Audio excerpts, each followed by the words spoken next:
name is Tony Landry from Liverpool Register Office, and I'll be guiding you all through the ceremony today. The bride and groom have met my colleague, Linda Pennington. She's the registrar. She'll be completing the marriage entry and the marriage certificate, which we'll present to you at the end of today's proceedings. So on behalf of us both, welcome to you all on this very, very special occasion. Now, today's ceremony gives you all the opportunity to meet together and share in the happiness of Karyn and Tony as they exchange the vows of marriage, which will unite them as husband and wife.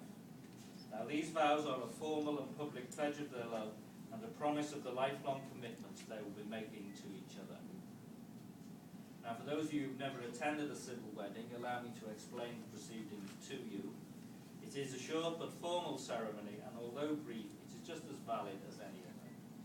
The legal and the contracting words of the marriage will be followed by the very personal giving and receiving of the wedding rings. So I'm just going to check I've got the right people. So tell me what's your full name, please. Ladies and gentlemen, this building which we are now met today has been duly sanctioned according to law for the celebration of marriage. You are all here today to witness the joining in matrimony of Anthony Carter and Karyn Patricia Prentice, and if any person knows of any lawful impediment to this marriage, they must declare it now.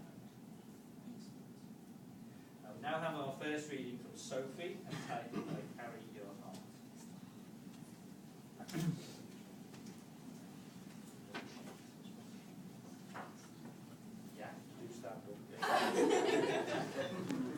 Turn around, please.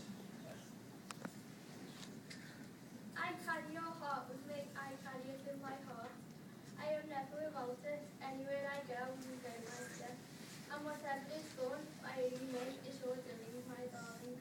I fear no fate, for you are my fate, my sweet. I want no world, for peaceful, you are my world, my true. And it's you are whatever the moon has always meant, and whatever the sun will always sing is you. Here is the deepest secret nobody knows. Here is the root of the root and the bud of the bud, and the sky of the sky, and the tree called life which grows higher than the soul and hope all mind can have. And this is the wonder that keeps the stars apart. I carry your heart, I carry it in my heart.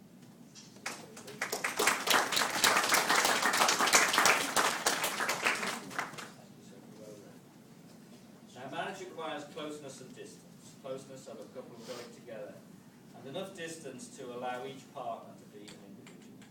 In a marriage, a good partner will be loving and caring, but above all else, a best friend. And it's in this spirit that Karyn and Tony are now before us.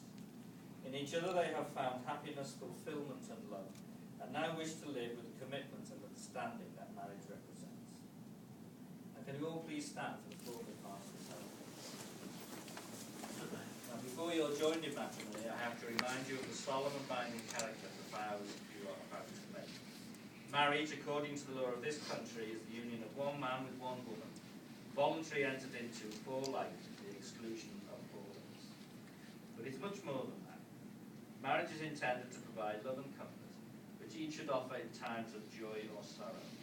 It's a deep and lasting commitment, and it should not be entered into lightly.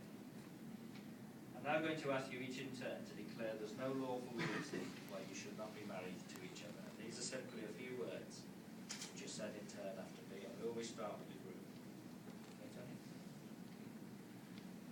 I declare that I know of no legal reason why I, Anthony Carter, may not be joined in marriage to Karyn Patricia Prentice.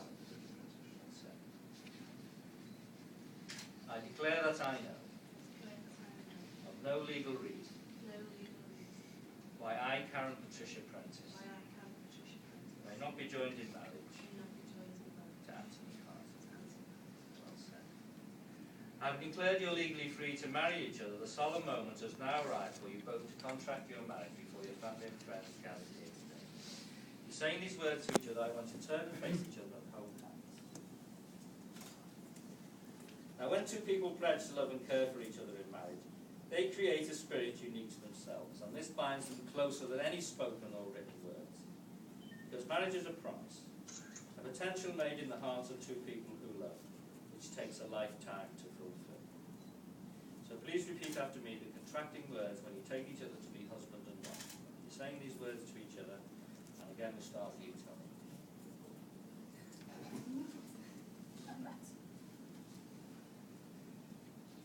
Anthony Carter, I, Anthony Carter, take you, Karyn Patricia Prentice, do come to this place to be my wedded wife. to be my wedded wife. I, Karyn Patricia Prentice, I, Karyn Patricia Prentice, take you, Anthony Carter, take you, Anthony Carter, to be my wedded husband. to be my husband. Excellent. That deserves a round of applause.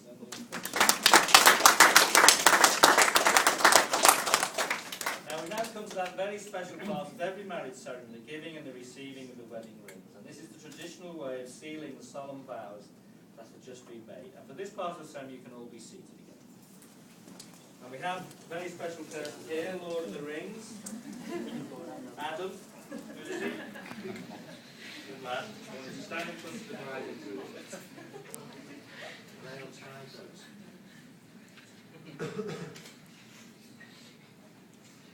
Inside by a sailor there.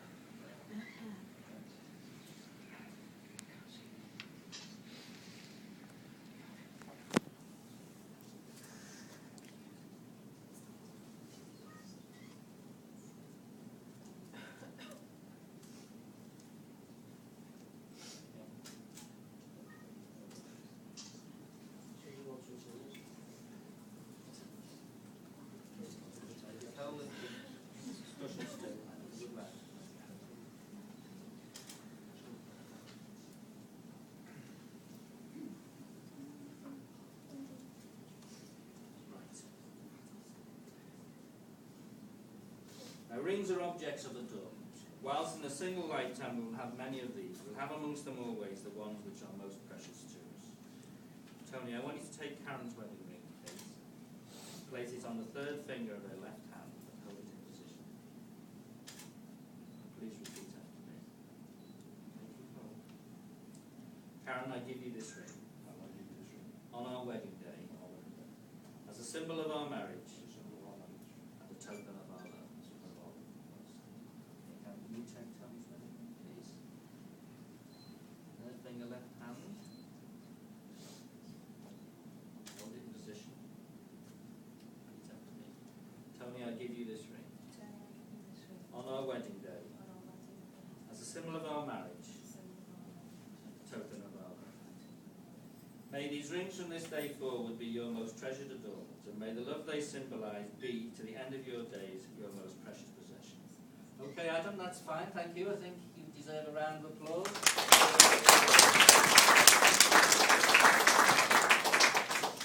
We now have a second reading from Mark Williams. I belong in your arms. Just turn around, please. Yes, please, Mark. Finally, I found a place into which I fit perfectly, safely and securely, with no doubts, no fears, no sadness, no tears. This place is filled with happiness and laughter, yet it is spacious enough to allow me the freedom to move around, to live my life and be myself. This wonderful place, which I never believed really existed, I found finally inside your arms, inside your heart, inside your love.